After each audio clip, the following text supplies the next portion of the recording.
So, obviously you can see the backdrop there for those guys who are watching on YouTube or Rumble or on the First. But Mike, you've led this Article 3 project. As I said in the beginning, you were the head of nominations to the Senate Judiciary Committee. You know a ton about that. But you also are really into big tech. And I know today, obviously, I want to get into Trump and Hunter Biden and all this stuff.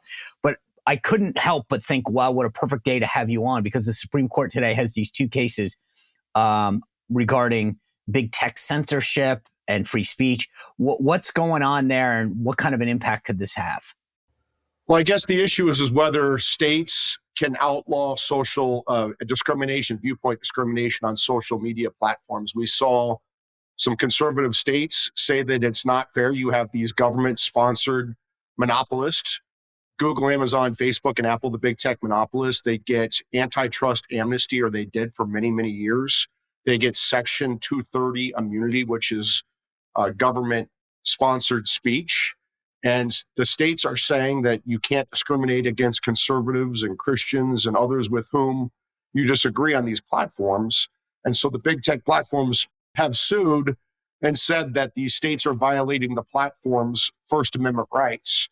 So that's going to be decided by the Supreme Court with oral argument today. I imagine that this will be a decision that comes out towards the end of June, at the end of their term, because it's probably going to be a controversial, divided decision. But it's very interesting. What's the limiting principle here for these big tech platforms? If a state can't outlaw viewpoint discrimination based upon First Amendment grounds, can a state outlaw racial discrimination in these private companies? Can a state outlaw gender discrimination in these private companies? Where does this end?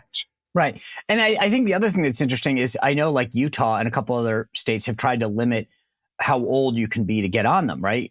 Same way that they would do with maybe something else, another, everything from amusement parks. It says you have to be this tall. I don't know that that's always a state law, but my point is they get involved in age issues all the time. And so I don't know that this is directly related to this case, but it seems to me that it's a states' rights type of case that gives the states the ability to come in and say, we have the authority and the obligation maybe to look after the welfare of our citizens.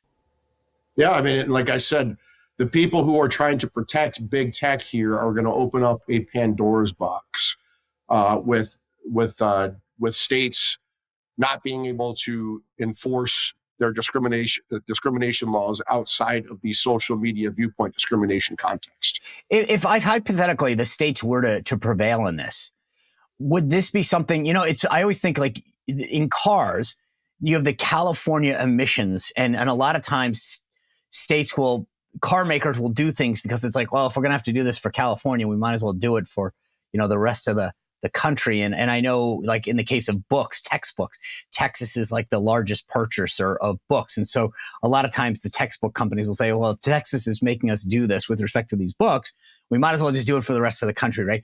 If big tech has to follow the laws of California and Texas, Florida and Texas, where they were sued, if the states were to prevail, do you think that the social media companies would just make these adjustments nationwide, or would they try to just tailor them to those states?